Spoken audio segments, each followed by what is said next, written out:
미 최고의 명문으로 손꼽히는 하버드 대학.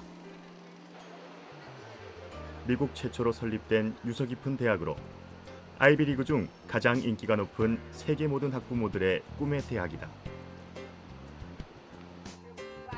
재학생의 안내로 하버드 곳곳을 돌아보는 캠퍼스 투어는 보스턴 인근을 찾는 관광객들의 필수 코스다. 1636. It was just 16 years after the Pilgrims first arrived here in the New World. So Harvard had some very humble beginnings. Indeed, the first class had just 12 students and one lonely professor. The actor Matt Damon lived right here during his time at Harvard. Now, unfortunately, Matt Damon did not graduate. He actually dropped out and would go on to win an Academy Award. 오랜 역사와 더불어 하버드만의 아름다운 캠퍼스도 사람들의 발길을 끌어들이는데 한몫을 하고 있다.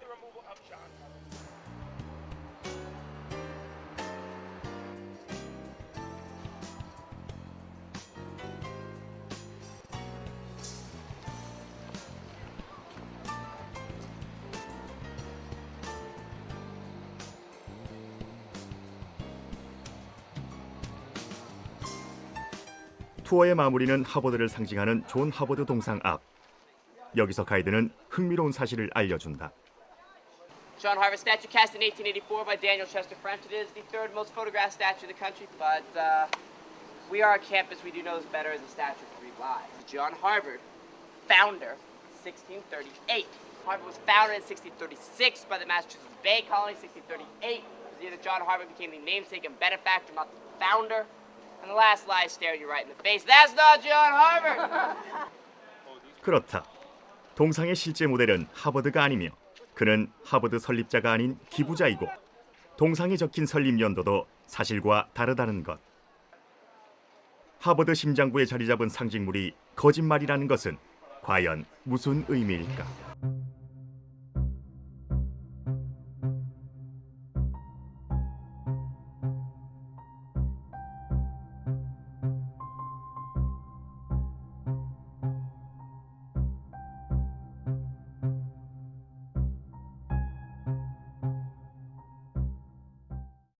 It's an organ of the American ruling class whose mission is to do the intellectual labor that that class needs. Others have said that Harvard is a giant financial, stock market, and real estate investment firm that happens to have classes on the side so that it can keep its tax-exempt status. Kind of a standard joke that Harvard is a place where they train you to run the world. MIT is a place where they train you to make the world work. Getting an appointment with the president of Harvard is harder than getting an appointment with Barack Obama. It's certainly harder than getting an appointment with Lee Myung-bak. Harvard has prestige. I mean, that's probably the single thing, which brings back to mind the campaign of the Harvard clerical workers when they were trying to organize against poor working conditions. Their slogan was, "You can't eat prestige." There was an old saying I used to hear in 1965 when I first came here, which was, when Harvard calls, you have to come, because it's Harvard. People have called Harvard a hedge fund with libraries, all right? And it's more true than not. When I think of Harvard, unfortunately what I think of is a $26 billion, that's with a B, billion dollar endowment. It's a small country. 찰스강을 사이에 두고 보스턴을 마주보는 미 매사추세츠주의 케임브리지. 명문 MIT와 하버드가 있는 미 고등교육의 심장부다. 하버드의 메인 캠퍼스, 하버드 야드가 위치한 하버드 스퀘어. 전 세계에서 모여드는 학생들과 관광객들로 1년 365일 활기가 넘친다. 하버드는 단순한 4년제 대학이 아니다. 도서관만 90여 곳에 이르고 수많은 연구소와 전문화된 대학원은 각종 분야에서 최고의 엘리트들을 배출하고 있다. 하버드는 또한 세계에서 가장 부유한 대학이다. 2010년 통계 대학 기금액이 274억 달러, 우리 돈으로 약 30조. 비영리 기구 중 로마 가톨릭 교회, 빌 멜린다 재단에 이어 세계 3위의 기금 규모를 자랑한다. 여기엔 하버드의 아름다운 건물들과 수십만 평에 이르는 대지, 하버드가 소유한 박물관들의 수많은 예술품들은 포함조차 되지 않은 것이다. 화려한 인맥도 하버드의 자랑. 오바마 대통령을 포함 총 8명의 대통령을 배출해 미 대학 중 가장 많은 대통령을 배출했다. 또한 멕시코의 펠리페 칼데론 대통령, 아프리카의 첫 여성 대통령 앨런 존슨 설리프, 반기문 유엔 사무총장 등 세계의 지도층들이 하버드를 통해 배출되고 있다. 세계 최고 갑부 중 하나인 빌 게이츠와 페이스북 창시자 마크 주커버그는 하버드 중퇴. 하버드 비즈니스 스쿨은 글로벌 CEO들의 필수 코스다. 한마디로 세상은 하버드 출신에 의해 움직인다고 해도 과언은 아닐 것이다. 하지만 하버드에 대해 우리가 알고 있는 지식은 극히 피상적이다. 과연 우리는 하버드의 실체에 대해 얼마나 잘 알고 있을까? 1636년 목사 양성을 목적으로 문을 연 하버드 대학. 2년 후 존 하버드 목사가 세상을 떠나면서 책과 재산을 기증하자 하버드 칼리지라 부르게 된다. 1650년에 헌장이 수립되고 하버드 법인이 출범한다. 대학 내의 모든 주요 결정을 책임지는 하버드 법인. 이들의 막강한 힘과 비민주적 운영 철학은 명성이 자자하다. Harvard often calls it the oldest corporation in the Western Hemisphere. And the Harvard Corporation, these 7 people, it's a self-perpetuating body. No meetings are held in public. They pick their own successors. And up until the 1980s, it was always white males. But from the standpoint of the public and democracy, they make very, very important decisions for this university. 하버드 법인의 멤버들은 JP 모건, 엑손 모바일 등 세계를 주무르는 대기업들의 중역들로 이루어져 왔다. 현재 하버드 법인의 영향력 있는 멤버 로버트 루비는 골드만삭스 회장, 클린턴 정부 재무장관을 거쳐 시티그룹 고문직을 지낸 파워풀한 인물이다. 하버드는 지난 겨울 법인 멤버를 13명으로 확대한다는 깜짝 발표를 한다. 법인 출범 360년 만에 뒤늦은 개혁이었다. Part of the Harvard Corporation's mission, I think, is to see that Harvard continues on in its traditions, that it continues to be a service station for the ruling class and very much insulated from public opinion. Henry Rosofsky, who was a dean at Harvard, did a book called The University, an Owner's Manual, and he openly bragged that democracy doesn't make everything better. And Harvard and the Harvard Corporation, in his mind, was proof of that. 하버드는 18세기와 19세기에 이르러 오늘날의 종합대학의 면모를 갖추게 된다. 하버드의 성장은 독립국이 된 미국의 성장과 행보를 나란히 한다. Always there has been between America and Harvard a harmony of interests. Every venture of Harvard has been a response to national interest or national need. Harvard became a college because America needed a college. Harvard is what it is today because America wants and needs what Harvard is. 하버드는 미 상류층 자제들이 진학하는 필수 코스로 자리 잡았고 이들은 이곳에서 훗날 정책의 진출에 필요한 인맥을 쌓았다. 하버드의 졸업식엔 내노라하는 정책의 거물들이 다녀가곤 했다. And you will know that we shall never tire nor weaken, but march with you into any quarter of the world that may be necessary to establish the reign of justice and of law among men. 이 시기 하버드의 성격은 rich, white, male 세 단어로 정리된다. Anyone might be able to go to Harvard, but the people who come from the ruling classes and the elites, they join a special set of finals clubs. They come from a special group of prep schools.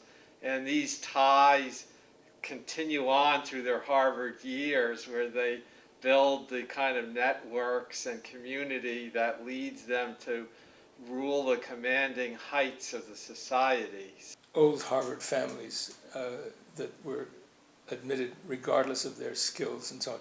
As critics would put it, it was affirmative action in favor of the descendants of Harvard graduates and so on.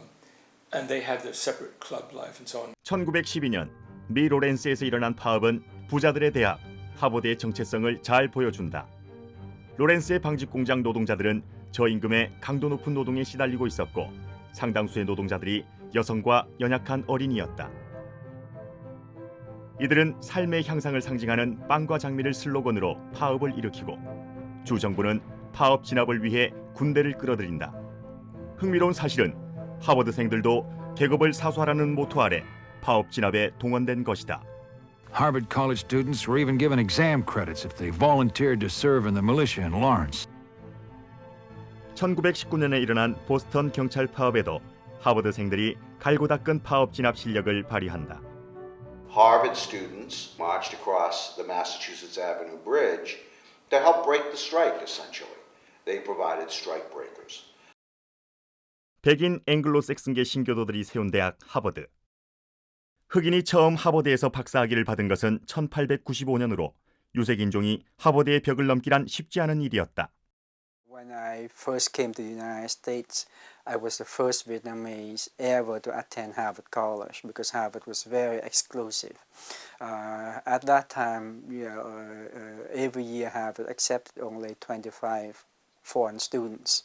Early 20th century Harvard presidents, I think it may have been Lowell, was kind of explicitly racist. I mean, and of course, it's well known how before World War II there was a quota limiting the number of Jewish students, for example, that would be accepted into Harvard.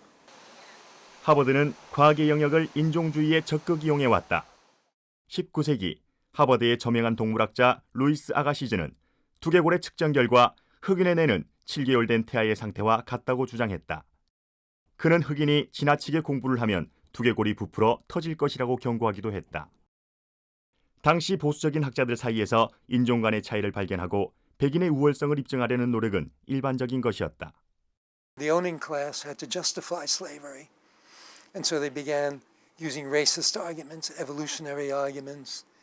After Darwin, they claimed that the tropics produces lazy, inferior people, but that the temperate zone is challenging and therefore produces superior people. 유전 형질의 근거를 둔 범죄적 성향의 가능성을 주장한 하버드의 인류학자 어니스트 후툰을 비롯해 수많은 하버드의 학자들이 인종 간의 차이와 백인의 우월성을 입증하는 데 학문적 열정을 쏟았다. 이들의 노력은 20세기 초 미국에 널리 퍼진 우생학에 큰 영향을 미쳤다. 19세기 말 영국의 프랜시스 콜튼에 의해 시작된 우생학은 계급 및 인종의 우열은 고정된 것이라는 유전적 결정론이다. 이들은 인간도 개선될 수 있으며 이를 위해 나쁜 유전자를 가진 이들의 출산을 막아야 한다고 믿었다. 19세기 말 하버드 총장을 지낸 찰스 엘리엇은 우생학에 심취했던 대표적 인물로 1912년 런던에서 열린 제1차 세계 우생학 대회에 윈스턴 처칠 등과 함께 부회장을 맡기도 했다.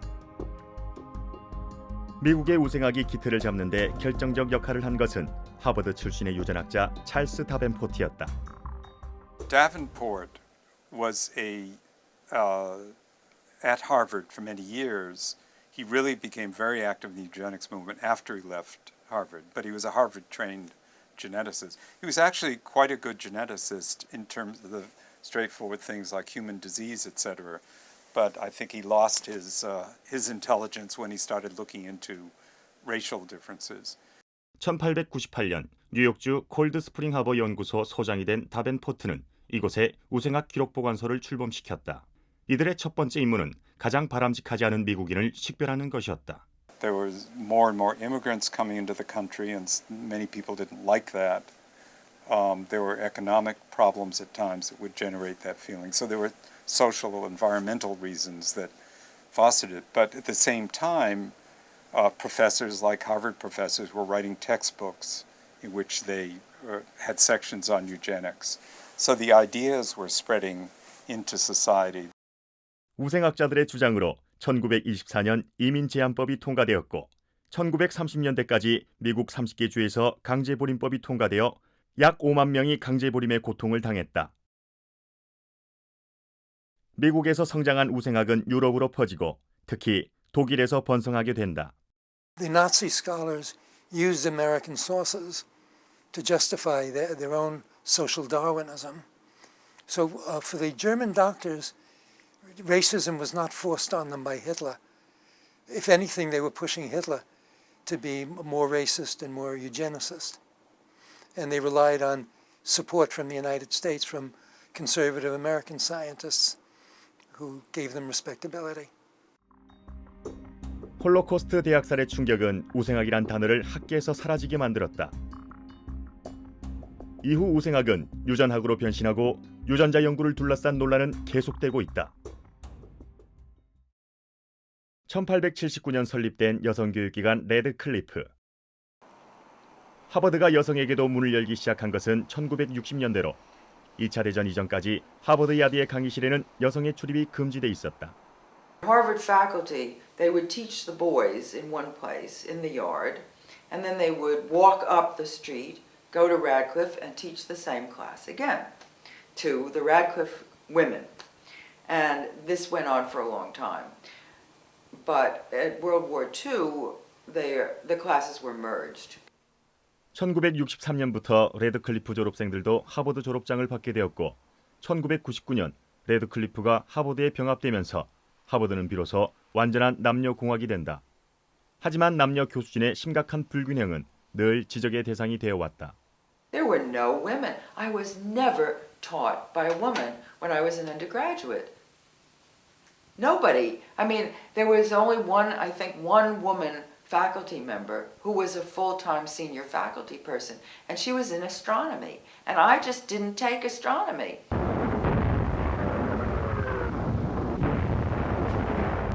하버드의 폐쇄적 입학 정책에 큰 변화가 생긴 계기는 2차 세계대전이었다. 두 번의 전쟁은 미국을 세계의 중심으로 만들었고 이런 변화는 대학에도 반영되었다.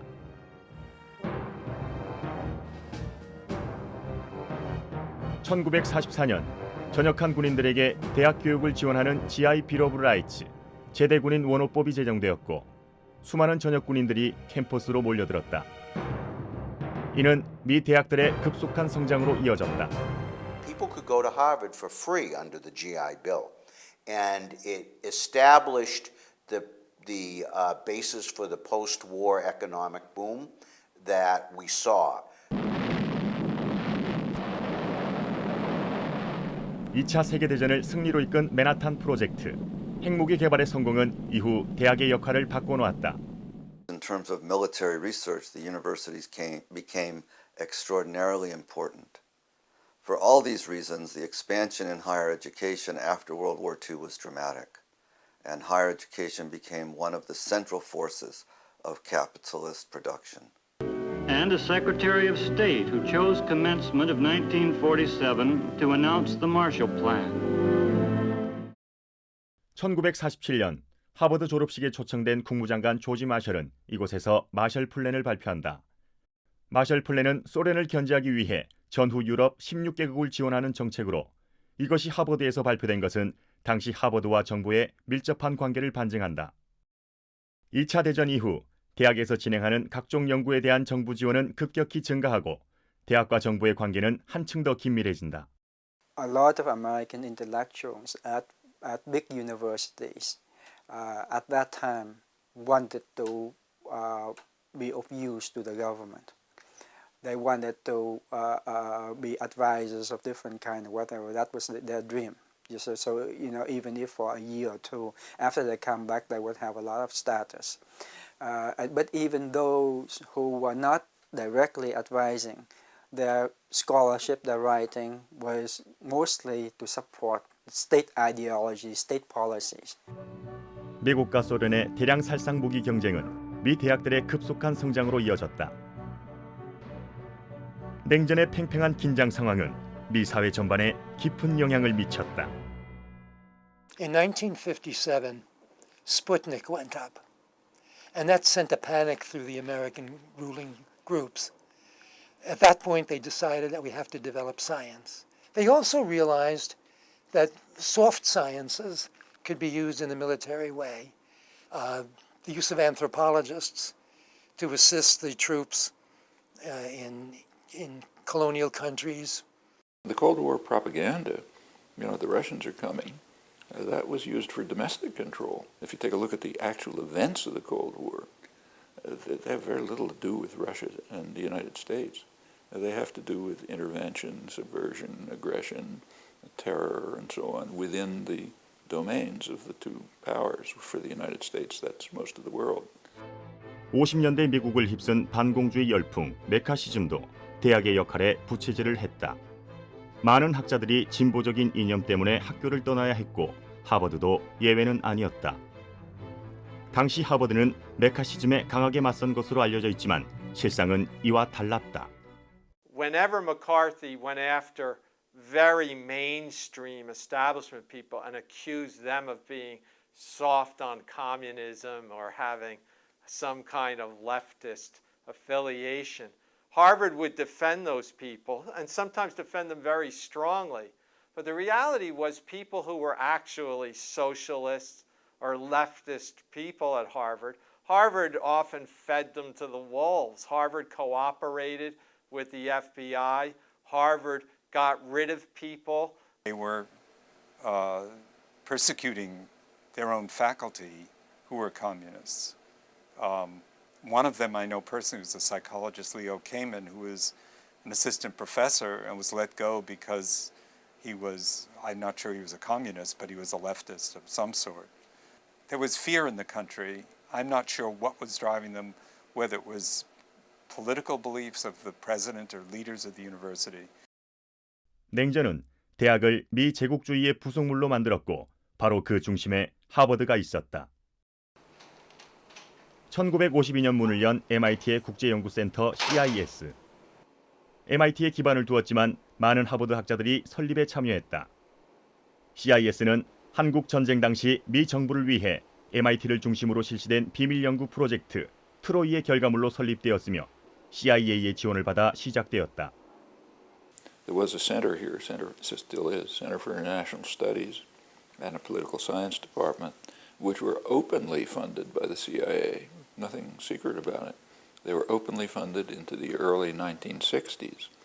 By the time the student movement got started, this had to be made more clandestine.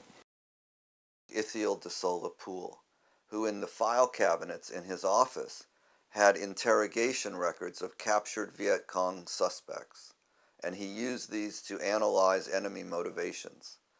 Again, this is applied research oriented to torture and to killing other human beings, not to pure research. 한때 하버드의 CIA라 불렸던 하버드 국제문제연구소 CFIA. 1958년에 문을 연 CFIA는 미 대외 정책의 밑그림을 그리는데 큰 역할을 해왔다.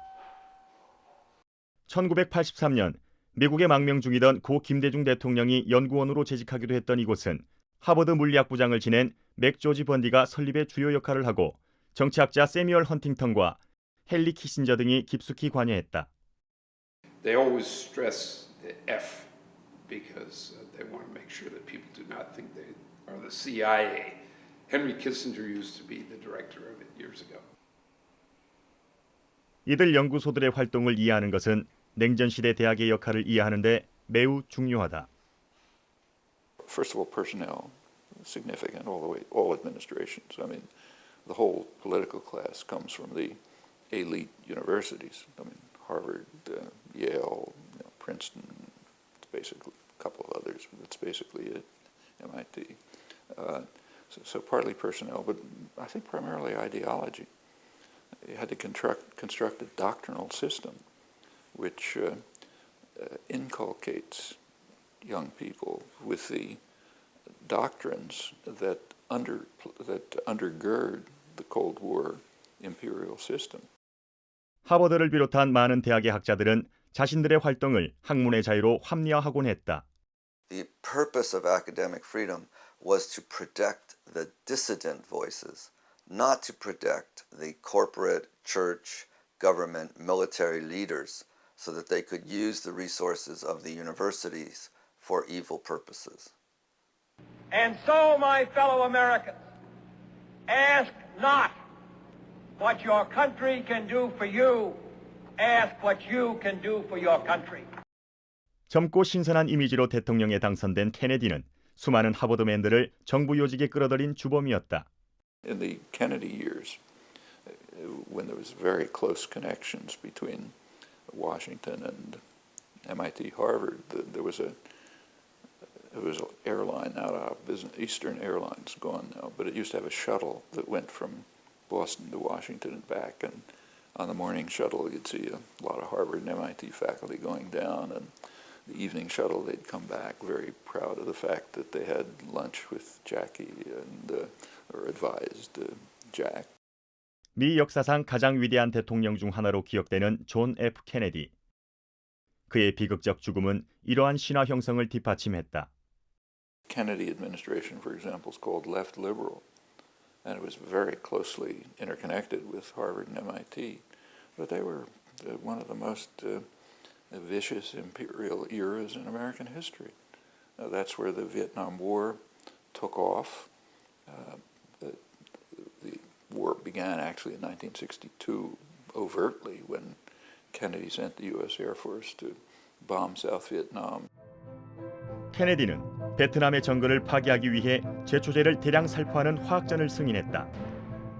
에이전트 오렌지, 고엽제로 알려진 화학전은 수많은 베트남인들의 생명을 앗아갔고 많은 이들이 후유증에 시달리고 있다. His chemical warfare program killed many more people than Saddam Hussein's. His so-called Agent Orange, such a nice phrase for such a deadly program, is the worst chemical warfare program in the history of humanity. It's a myth that has been built up that Kennedy was a man of peace. He almost brought the world to nuclear disaster with the Cuban Missile Crisis.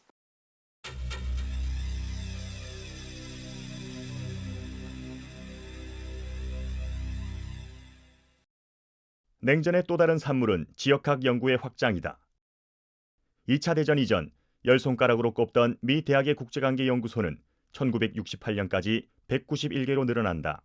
지역학 연구의 확장은 미 정부의 정치적 필요성에 기반을 두고 추진되었다. After the Second World War, the United States was becoming a counterpart to the colonial administrator. The U.S. did it differently from the traditional empires. You didn't send administrators to run the countries. You did it in a more indirect way, but you still had to have that kind of, first of all, you had to have people on the ground, but you also had to have some kind of comprehension of how to deal with the leadership of these countries, which meant having area studies programs. 초기 지역학 연구 확장에 나선 이들은 CIA의 전신인 OSS 요원들로 하버드의 저명한 역사학자 윌리엄 랭건은 그 대표적 인물이다. 2차 대전 당시 OSS 연구 및 분석 분과의 수장이었던 그는 이후 OSS가 CIA로 전환하는 과정에서 핵심적 역할을 한다. 1948년 문을 연 하버드 러시아 연구소. 러시아 연구소는 정보기관과 하버드의 훌륭한 합작품으로 카네기 기업으로부터 설립 자금을 받아 세워졌다. CIA를 재정비하고 돌아온 랭거 교수는 이곳의 소장이 되었고 중동 연구소 설립을 돕는 등 지역 연구 발전에 공헌했다. Professor Rushauer was the head of the OSS, the Office for Strategic Service in Japan. Professor John King Fairbank was head of the OSS in China, and they together started Asian studies here in these countries. The main source of recruitment for the CIA is American universities and specifically area studies places. So that it's, as the research arm of the university, its high technology was used to create weapons, so the social science arm of the universities became part of the CIA. 지역학 연구소의 성장을 뒷받침한 것은 대기업 재단들의 든든한 재정 지원이었다. 초기에는 록펠러와 카네기 재단이, 1950년 이후에는 포드 재단이 집중적인 지원을 했다. 포드 재단의 디렉터로 지역학 연구소 확장에 중요한 역할을 한 맥 조지 번디. 하버드 물리학 부장을 지낸 그는 케네디 시절 국가안보 보좌관을 역임하며 미 외교 정책에 엄청난 영향력을 발휘한 인물이다. 그는 CFR, 미 외교관계협의회 회원이기도 했다. CFR과 하버드는 과연 어떤 관계가 있을까? 미국의 외교 정책에 막강한 영향력을 행사하는 CFR, 미 외교관계협의회. 1921년 설립된 CFR은 미국의 대표적인 엘리트 조직으로 민간 기구이지만 미 정부의 외교 정책을 좌지우지할 만큼 중요한 역할을 담당하고 있다. Some people have called the Council on Foreign Relations, it's been called the real State Department because many times John McCloy and others, he was the High Commissioner to Germany after World War II, said whenever we needed a man, he said, we would look down the rolls of the Council on Foreign Relations to pick people. 초기 CFR의 멤버는 체이스 맨하탄, JP 모건을 비롯한 은행과 거대 석유회사, 법률회사 등 미 자본주의 그룹들 중 가장 국제파들로 구성되었다. CFR은 마셜 플랜, IMF, 월드뱅크, UN 등 미 자본주의를 중심으로 하는 새로운 세계 질서 설립의 밑그림을 그려왔다. During the Second World War, the top-level planners, Roosevelt's planners, State Department planners, the Council on Foreign Relations, which is the leading kind of extra-official center of foreign affairs concerns, elite center, they met, they had extensive meetings. It's called the War Peace Studies Group. And they lived 1939 to 1945, and they developed plans for a post-war world order in which the United States would dominate. They developed what they called a grand area. The grand area included, of course, the Western Hemisphere, which was taken for granted. It included all of East Asia, and it included the former British Empire. That includes, crucially, the Middle East. 하버드맨들은 CFR을 설립하고 확장하는 데 중추적 역할을 했다. CFR에서 발간하는 포린 어페어스의 첫 편집장을 지낸 하버드 역사학자 아키발드 쿨리지와 포린 어페어스의 발간을 제안한 하버드의 경제학자 에드윈 게이 등은 그 대표적 인물이다. In many ways they said, we will be the successor to the British Empire. That is our natural right. They studied a lot of the classics at Harvard where they learned about Greece and Rome. And sometimes they said the British are like Athens and Greece, and we are like Rome, and we will be the Roman Empire to follow them next. 1973년 CFR의 수장이던 데이빗 록펠러는 삼각위원회를 결성한다. 미 석유 재벌 록펠러 가문의 후계자 데이빗 록펠러, 그 역시 1936년 하버드 졸업생으로 미 외교 정책에 막강한 영향력을 행사해 오고 있다. 삼각위원회는 지구를 북미와 서유럽, 일본, 세 지역으로 나눠 이들 간의 갈등 해소와 유대 강화를 목표로 출범했고 초기 각 지역에 유망한 정치인, 기업인, 학계 인사 약 60명씩이 대의원으로 참여했다. 삼각위원회 멤버들은 77년 출범한 카터 정부의 주축을 이루게 된다. Trilateral Commission ended up getting many of the positions in the first Carter administration. In the Carter administration, when Jimmy Carter came to power, Carter was selected as a member, and you kind of had a rift in the elite towards the end of the Carter years, where even David Rockefeller was very unhappy the way the Shah of Iran was treated. He felt Carter was talking too much about human rights. 하버드맨이 관여한 또 다른 외교 압력 단체로 CPD, 현재의 위험위원회가 있다. 1차 CPD는 1950년 하버드 출신으로 대소련 전략을 규초한 폴 리츠와 당시 하버드 총장이던 제임스 코난트가, 2차는 76년 폴 리츠와 하버드 역사학자 리처드 파이스 등을 중심으로 구성됐다. 삼각위원회가 카터 정부를 장악했다면 CPD는 레이건 정부의 주축이 된다. 이들은 전투부대 강화, 대탕크 종식, 공산주의 후퇴에 대한 미국의 간섭 확대를 주장했고 러시아의 위협을 과장하기도 했다. Richard Pipes wrote a piece in the late 1980s denying that Gorbachev was bringing true change to the Soviet Union, that he said it was a ruse designed to trick the West into believing that the Soviets had changed so we would be weakened and we would stop spending so much money on the military, which he thought was the right way to go. CFR, 삼각위원회, CPD. 이름과 성격은 다르지만 하버드맨을 주축으로 한 외교 압력 단체라는 점에서 이들은 일맥상통한다. I have a dream that one day on the red hills of Georgia, sons of former slaves and the sons of former slave owners will they be able to sit down together at the table of brotherhood. Free at last! Free at last! Thank God Almighty, we are free at last! 60년대 초 가열된 민권운동은 냉전 아래 억눌려 있던 미 사회 전반에 엄청난 파장을 불러일으켰다. The impact of that civil rights movement was very, very important, and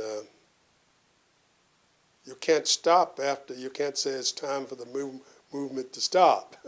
No, that's the big problem we experience. People have recognized that the civil rights movement had a tremendous impact on higher education in the United States and on education in general. 민권운동의 열기는 반전운동으로 이어졌고 학생들과 진보적 지식인들은 캠퍼스를 돌며 전쟁에 반대하는 토론회, 티치인을 조직했다. Teach-in is to go to different universities, talk about the war, teach people, talk about U.S. involvement, and that eventually blossomed into the peace movement. 미국의 학생운동 조직이었던 SDS, 민주사회를 위한 학생연합의 주도하에 반전 시위가 벌어지고 많은 지식인들과 학생들은 대학이 체제 유지에 공모하고 전쟁을 뒷받침하는 것에 반발하기 시작한다. Many of the professors at Harvard were advisors to the White House, to the Defense Department, to the State Department. Then there were also professors, at MIT, like Ethel Solapung, people like that. And so the Cambridge crowd of intellectuals were the people who were mostly responsible for the war. We began to realize that Harvard, being so entwined with the elite, being so entwined with the government, wasn't a neutral bastion of ideas and study and education, but in fact it worked hand in glove with our government. 하버드의 정치학자 세뮤얼 헌팅턴은 베트남전에 기여한 대표적인 인물이다. 문명의 충돌로 국내에도 잘 알려진 헌팅턴 교수는 베트남 전쟁을 합리화하기 위해 강제적 도시화 및 현대화 프로그램을 입안함으로써 수많은 베트남 농민들을 내쫓고 마을을 불지른 관변학자의 절대 지존이다.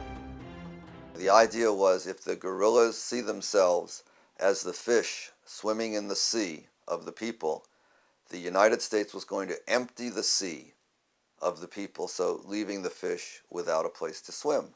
This is a criminal idea, to make millions of people move from their ancestral homelands through bombing. He's got more blood on his hands than the people who actually had to go and do the dirty work.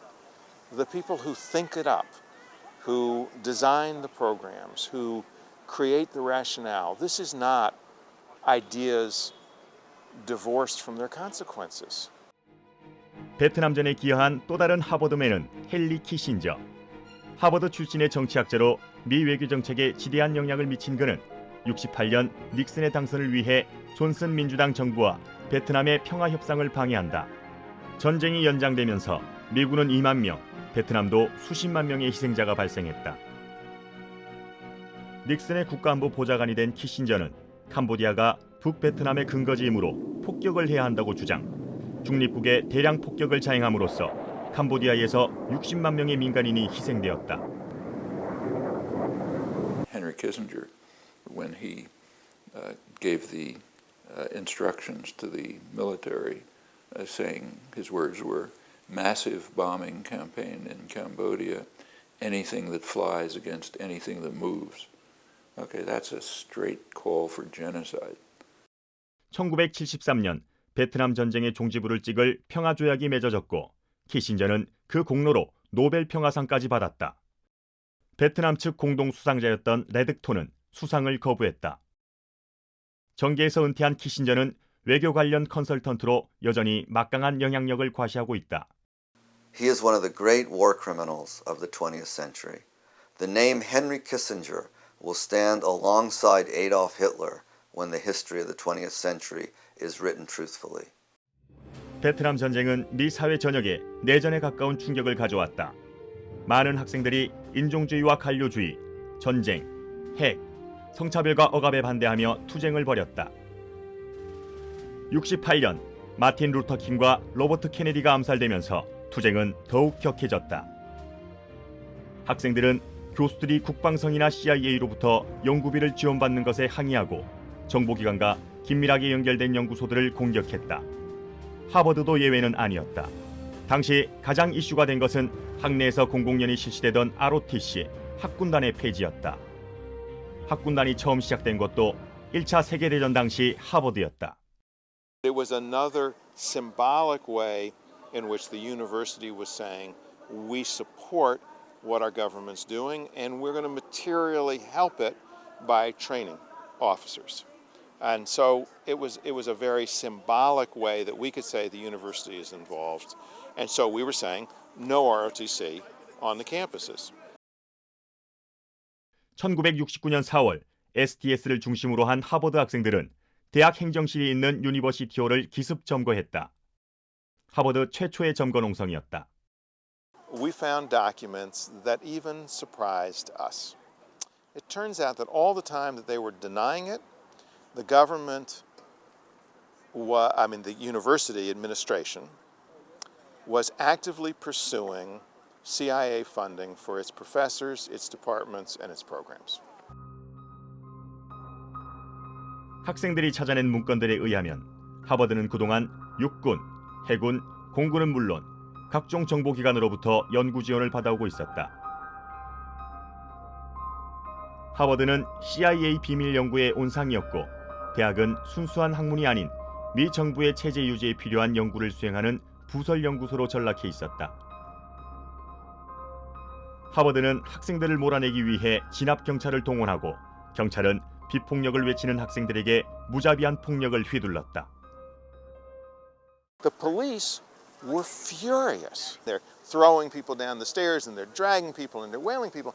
So in a very real way, in that moment, all that we've been talking about with the war, with the violence of the elite, with the hidden violence, with the hypocrisy, crystal clear to thousands of students.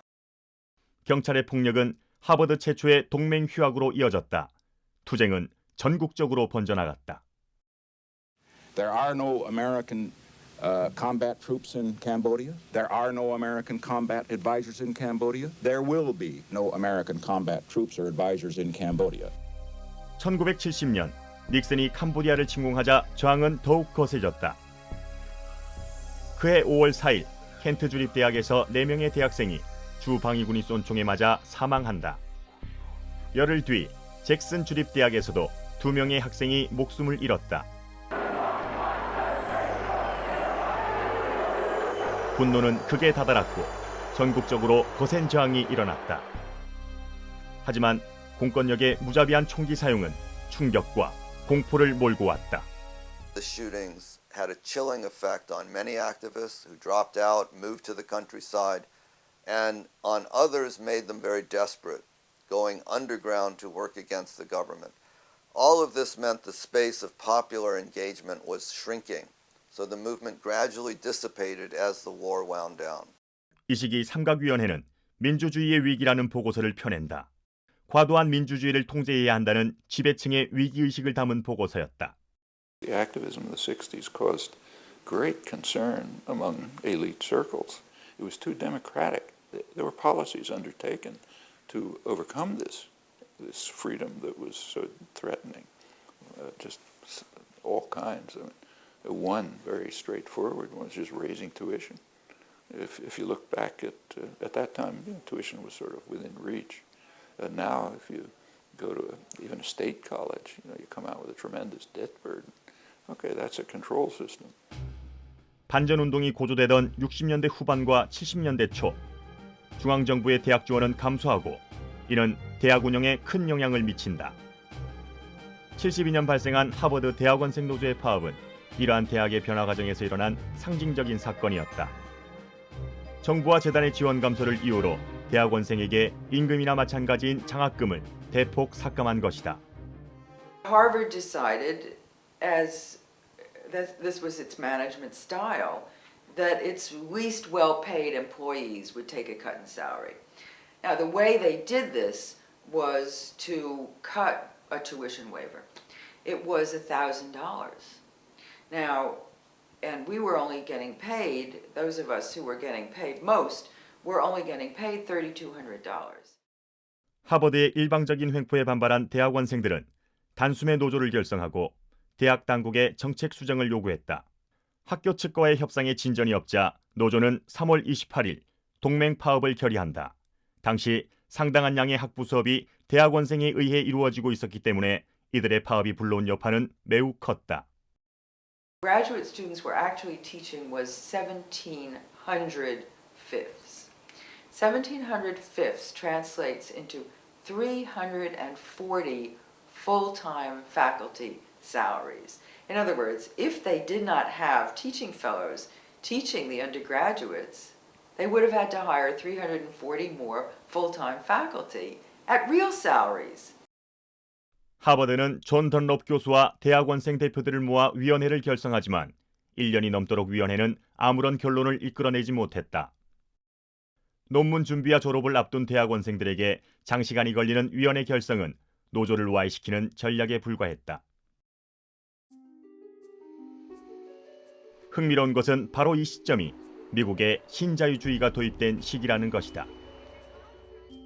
74년 프레드릭 하이에크와 76년 밀턴 프리드만이 노벨 경제학상을 받으면서 신자유주의 정책은 정당성을 얻게 되고 대학 역시 기업형 경영으로의 전환을 모색하기 시작한다. 하버드는 1974년 장학기금을 운용하는 HMC, 하버드 매니지먼트사를 설립하고 글로벌한 자산 관리에 나선다.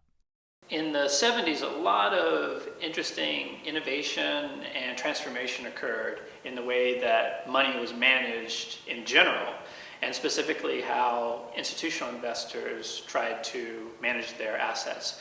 For a lot of universities, particularly larger ones with large endowments like Harvard, they turned to professional management of the assets.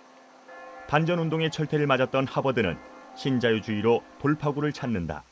당시 사회운동이 가져온 대학의 표면적 변화는 엄청난 것이었다. 학군단은 캠퍼스에서 사라졌고 여성도 하버드에 직접 지원하는 등 입학 정책도 유연해졌다. 또한 대학원을 비롯한 대부분 대학 기관의 집중적인 분권화가 이루어진다. It is a very decentralized place. The Harvard saying is every tub on its own bottom, which means every program is supposed to run itself and finance itself. One of the demands of the student strike of 1970 was that the universities stop doing war research. MIT divested itself of the instrumentation laboratories, but they just renamed it the Draper Labs and moved to a brand new corporate building down the street.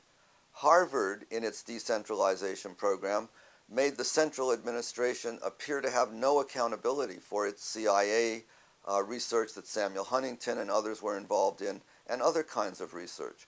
They moved to a neoliberal corporate-style management, which in effect led to a lack of accountability on the part of the central administration. 1985년 하버드 나다브 사프란 교수와 CIA의 밀월 관계가 세간에 알려진다. 중동연구소 소장이던 사프란 교수는 자신이 주최하는 국제학술대회를 위해 CIA로부터 45,700불을 비밀리에 지원받았다. 또한 사우디아라비아에 대한 자신의 저서를 위해 무려 10만 달러 이상을 몰래 지원받았다. CIA와의 비밀 계약서엔 요원이 출판 전에 책을 읽고 승인할 권리가 있다는 조항까지 명시돼 있었다고 한다. 하버드는 이러한 사실에 대해 아는 바 없음을 강조했고 사프란 교수는 돈은 받았지만 자신은 독립적인 학자임을 항변했다. To me, that was not surprising, but what was surprising was the blatant way that he defended this thing, and how Harvard, was not embarrassed enough to kick him out right away. Because they said things like, freedom of academic freedom and things like that. 오늘날 하버드는 미 정부의 아젠다를 충실히 수행하면서 국경을 넘어 지구촌 곳곳에 글로벌한 영향력을 미친다. 공공정책과 국제관계를 연구하는 케네디 스쿨은 하버드와 미 정부의 지속적 동반을 암시하는 좋은 예다. 유엔 사무총장, 월드뱅크 대표, 각국의 대통령과 행정수반 등 세계 곳곳의 리더들이 케네디 스쿨을 통해 배출된다. 과거 지역학 연구소를 통하던 간접 지배 전략이 케네디 스쿨을 통한 직접 경영으로 바뀐 셈이다.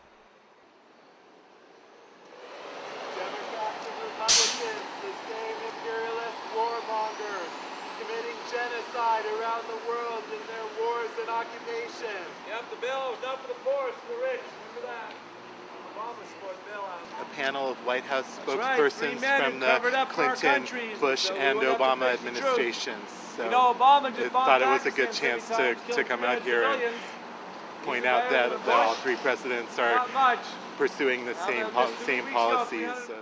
클린턴 정부에서 부시, 오바마까지 3명의 전현직 백악관 대변인을 한자리에 모은 포럼. 이처럼 내노라는 미 정부 고위 관료들이 케네디 스쿨을 거쳐간다. And not only was I one of the youngest, I was the first woman. And being young and female in Washington, as Camille can attest, is not always a winning combo. So on those issues, a small government conservative and a foreign policy hawk. That's why I believe in George Bush. The Daily Show, Colbert, and those types of shows are influencing the way young people get information.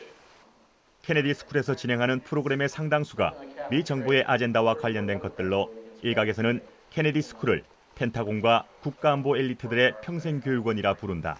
They sometimes joke about the places like the Kennedy School as a drying out institution for politicians and former cabinet figures to come here, but people then make their connections there and their ties, and that's where people then become part of the very limited circle. Today, the Kennedy School of Government programs are flooded with officers and would-be top officers in the Pentagon.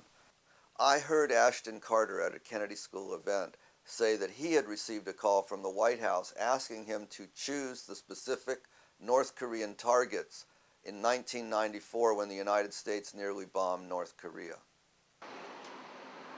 냉전의 산물, 하버드 지역학 연구소. 냉전 이후를 거치며 하버드를 비롯한 미 대학 지역학 연구소들의 포트폴리오는 보다 다양해졌다. There were a number of programs that the U.S. government set up and supported.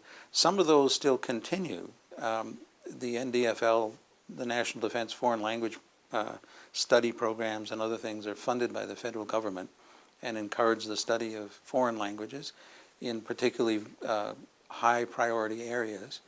But I think also over the years the funding and the support for these programs has spread out much more than just government. 오늘날 하버드 지역학 연구소는 하버드를 중심으로 한 글로벌 커뮤니티 형성에 큰 역할을 하고 있다. 각국의 엘리트들이 이곳을 통해 네트워크를 형성한다. 한국도 예외는 아니다. If you look at something like the sociology department or the Guksa학과 at Seoul National University, they're dominated, numerically dominated, by people who have been to Harvard under the Harvard-Yenching Institute's programs. In some fields, such as Korean history, the Harvard-Yenching Library is a very valuable resource. 1981년 문을 연 하버드 한국학연구소. 남북 간의 첨예한 시사 문제를 비롯한 다양한 프로그램과 연구를 진행하고 있다. 한국학연구소는 하버드 옌칭연구소와 더불어 한미 엘리트들의 네트워크를 연결하는 양날개 역할을 하고 있다. What I'd like to do then is sort of say a little bit about what the Shijo was historically. Shijo is a three-line Korean poetic form, often exploring bucolic, metaphysical, and cosmological themes. 인종과 종교 갈등이 심화되어 가는 오늘날 하버드 지역학 연구소들의 역할은 매우 크다. 하버드 출신들이 지구촌을 이끌어갈 글로벌 엘리트를 형성하기 때문이다. Students at Harvard who are going to have real impact in the world after they graduate, and if they go out there without understanding of the world at large and of other people, other cultures, other forms of artistic expression, and also other ways of doing business, other ways of running a government, if they don't have some really strong understanding of that, then they're not going to be as effective in the world at large once they are out in it. So I think area studies in that sense is very important. 하버드의 글로벌한 영향력은 러시아의 경제개혁 과정에서 잘 드러난다. 1989년 동서독을 가르던 베를린 장벽이 무너지고 91년 소련이 해체되면서 공산권이 몰락한다. The climate had already changed from this security focus of the Cold War and how can we beat the Soviets to the notion that how can we help them, how can we help these countries now become market democracies. 90년대 초 하버드 국제개발연구소 HIID는 미 국제개발국으로부터 러시아 경제를 시장 경제로 바꾸는 과제를 넘겨받는다. 이 과정엔 훗날 하버드의 총장이 된 레리 서머스 미 재무차관의 역할이 컸다. 초기 러시아 경제 개혁을 추진한 가이다르 총리의 자문을 맡은 하버드 경제학자 제프리 sak스는 가격 통제를 없애 시장 자유화를 촉진하는 쇼크 세라피를 도입한다. 이는 하이퍼 인플레이션을 불렀고 최고 2,500%의 물가 상승이 이루어졌다.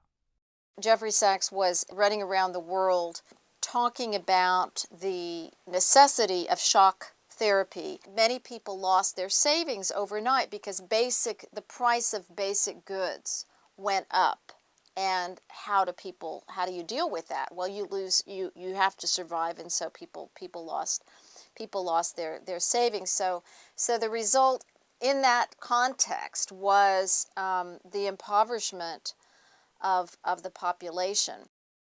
HIID는 92년부터 4년간 미 국제개발국으로부터 4천만 달러 이상을 지원받았다. 하버드의 러시아 측 파트너는 러시아의 경제 개혁을 담당한 아나톨리 추바이스. 그는 HIID가 함께 설립한 RPC, 러시아 민영화 센터의 이사장이 된다. RPC는 미 국제개발국과 유럽연합, 일본, 세계은행 등에서 수천만 달러를 제공받았고 이 돈의 일부는 HIID가 각종 재단을 설립하는 데 쓰이면서 유용된다. Basically, every major donor in the international financial institutions were involved in funding the Russian Privatization Center, and it was run by Harvard Chubais Group. And the remarkable thing about it was that it was formally a non-governmental organization. It was formally an NGO.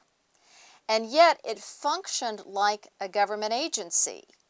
But it did not have the accountability of a government agency. It is what I call a flex organization. 하버드와 추바이스는 러시아의 국영기업 사유화 과정에도 깊숙이 개입한다.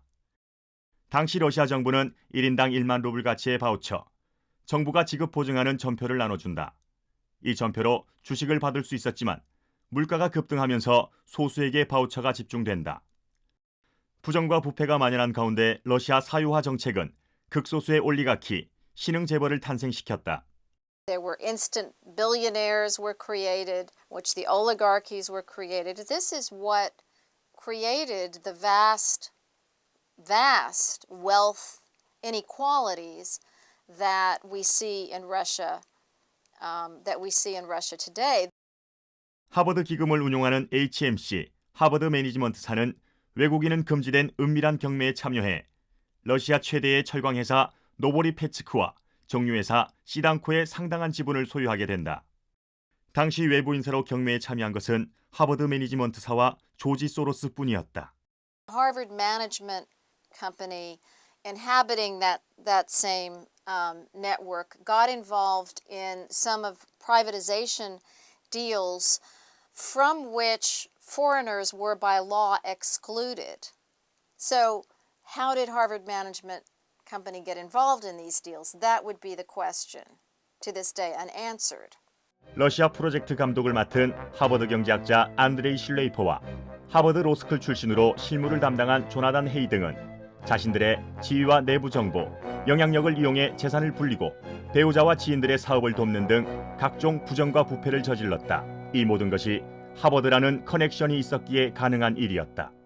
Larry Summers was, I think, the most important connection, but there were others as well.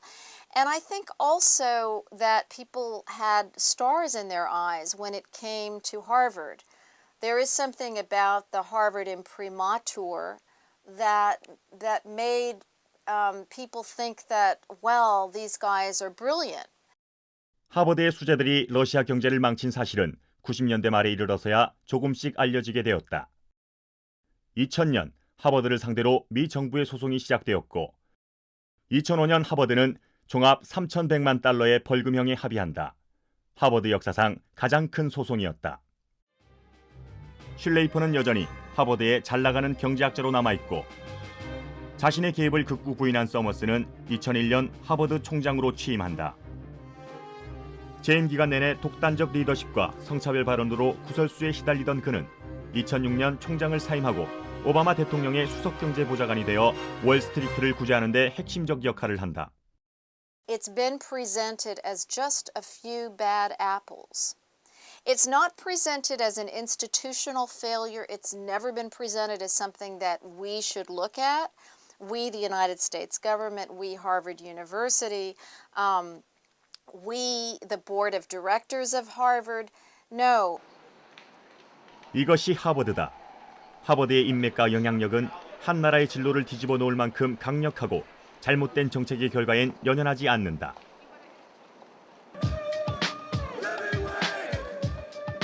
(2001년) 일어난 하버드 학생들의 또 다른 점거 농성은 하버드의 신자유주의 정책에 정면으로 도전한 사건이란 점에서 의미가 크다. 하버드의 기념품을 생산하는 제3세계 저임금 착취 공장에 대한 저항에서 시작된 운동은 하버드 서비스 노동자들의 근무 환경 개선과 생활임금 쟁취 투쟁으로 이어졌다.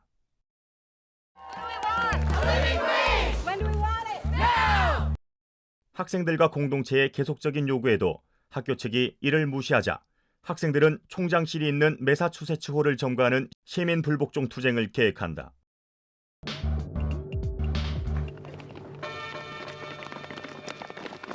When we initially started to plan this sit-in, we thought maybe we'd be inside the building for a few hours and then we'd be arrested.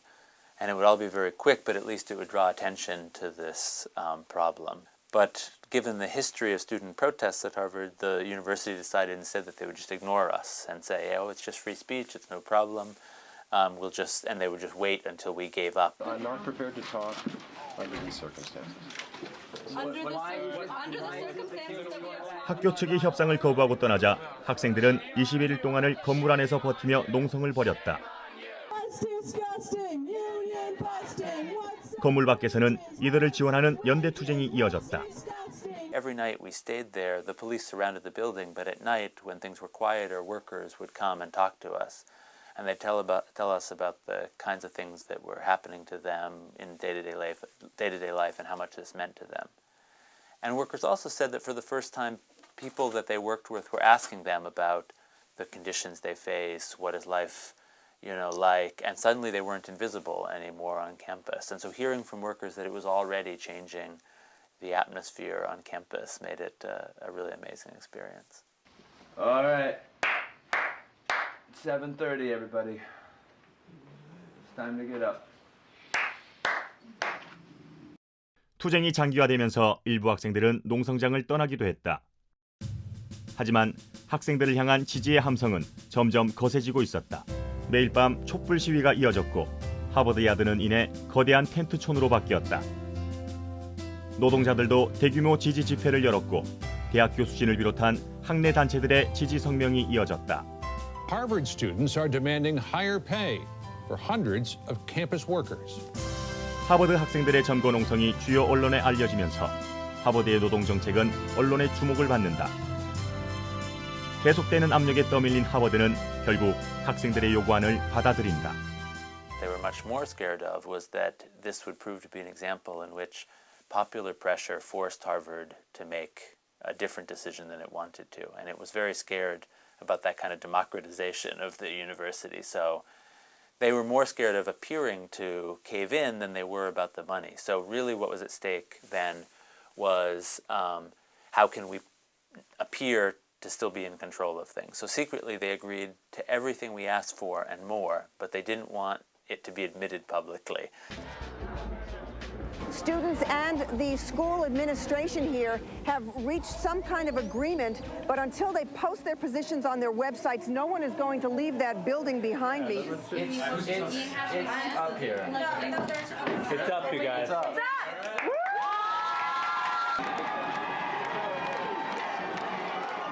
이는 학생들과 노동자, 공동체가 함께 이뤄낸 값진 결과였다. 투쟁의 가장 큰 성과는 세계에서 가장 부유한 대학으로부터 착취당하는 노동자들의 현실을 주목하게 만든 것이었다.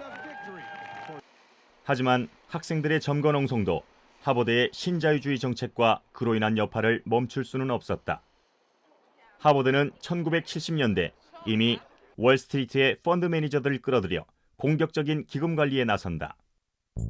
대학의 위험 투자 모델을 처음 제시한 것은 예일 대학의 데이빗 스완슨이었다. 예일과 하버드는 헤지펀드, 부동산, 원유, 가스 등 투자처를 다변화하면서 공격적인 투자에 나섰고 그 결과 지난 20년 사이 하버드의 기금액은 매년 몇 배씩 증가했다. When the dot-com boom busted and that bubble popped in the beginning of this last decade, endowments like Harvard and Yale, precisely because they had diversified away from the U.S. capital markets, they did very well during the tech bubble. 하버드의 펀드 매니저들은 매년 수천만 달러의 특별 보너스를 받아왔고 이는 대학 내 심각한 임금 불균형을 불렀다. 기존의 기금 안정성 강화에 중심을 두고 투자해왔던 다른 대학과 기관들도 하버드와 예일의 성공 신화를 쫓기 시작했다. Suddenly you had all kinds of smaller institutions crowding into timberland, crowding into property, crowding into commodities, gas and oil, using hedging strategies, using private equity, trying to make venture capital investments. 대학에 주어지는 면세 특혜는 세금 걱정 없이 투자할 수 있는 여건을 조성해 주었다. 특히 하버드는 빚낸 돈을 지렛대 삼아 이를 재투자해 막대한 이윤을 창출해온 것으로 알려졌다. They have received tax-exempt debt and to some extent some taxable debt as well, often at very concessionary interest rates. And this has provided them with infusions of cash, basically going into debt. And that is how they were able to get infusions of cash to meet their capital calls and to unwind a whole series of other kinds of investment strategies that proved to be absolutely disastrous during the financial crisis. Protesters take to the streets, Wall Street that is, to oppose the Bush administration's bailout plan while the financial meltdown intensifies with federal regulators seizing Washington Mutual in the largest bank failure in U.S. history.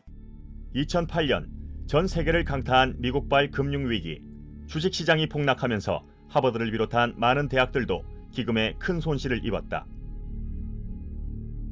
2010년 발표된 한 보고서는 하버드를 비롯한 대학들의 위험 투자가 2008년 금융위기의 중요한 한 원인이었음을 지적하고 있다. Everything was going down after the collapse of Lehman Brothers, and suddenly they saw their values, the values of their endowment declining rapidly. They looked around and they tried to sell whatever they could. Word on the street was that Harvard was selling its private equity interests in the secondary market. Then suddenly you see a rush of institutional investors and other endowments, Stanford, Duke, Columbia, large institutional investors like pension funds, all crowding into this relatively small secondary market trying to sell their private equity interests. And when you've got so much sudden supply coming to the market and very little demand, the floor just went out on this market. 2009년 보고에 따르면 하버드는 1년 사이 약 120억 달러를 잃었다.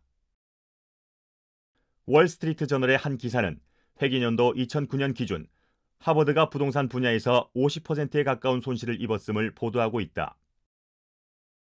기금 손실의 결과는 결국 천여 명에 가까운 노동자들의 강제 퇴직과 해고로 이어졌다.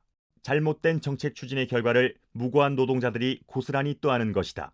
The president of Harvard just received a 6% raise for essentially getting rid of 1,000 people, all right, through forced retirement, through layoffs, 1,000 people, some of them with 25 and 30 years of loyal service to the university, were shown the door.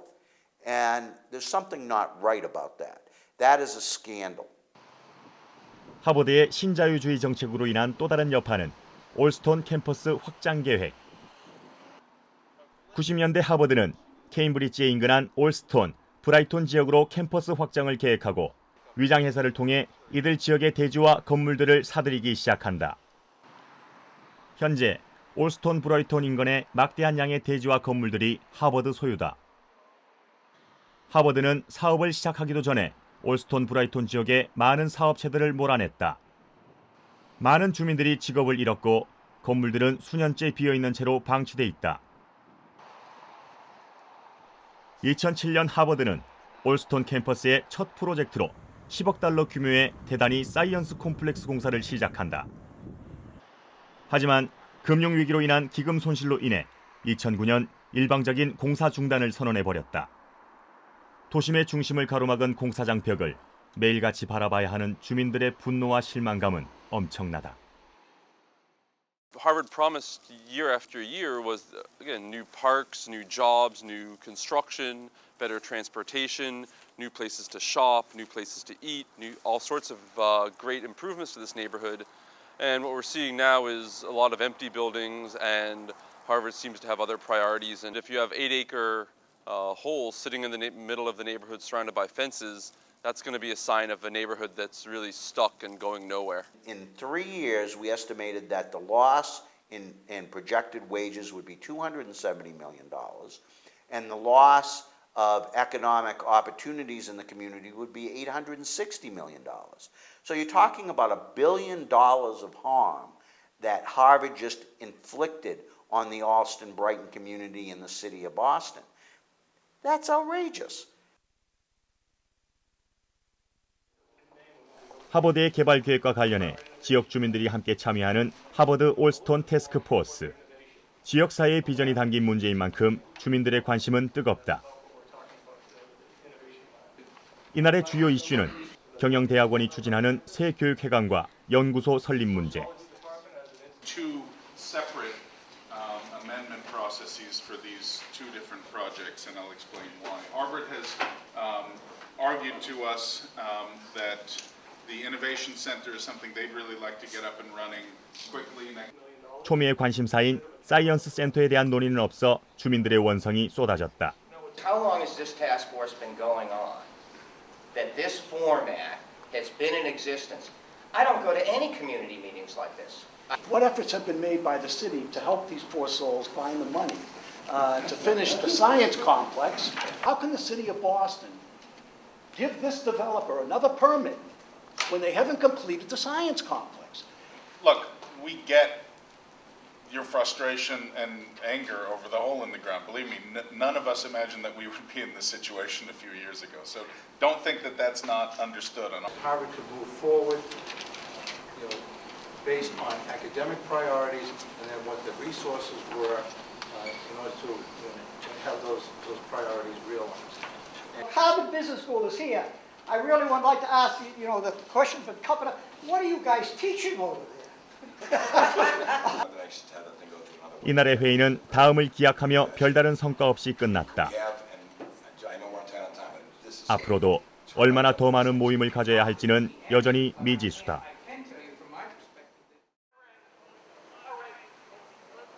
하버드 사회학부의 50주년 기념 행사장. Harvard, Harvard, shame on you. Harvard, Harvard, shame on you. 이날 하버드로부터 명예를 수여받는 마틴 페레즈를 규탄하는 목소리가 높다. 마틴 페레즈, 하버드 강사 출신이자 보수 잡지 뉴 리퍼블릭의 편집장인 그는 얼마 전 인터넷에 이슬람 교도들을 비방하는 도발적인 글을 올렸다.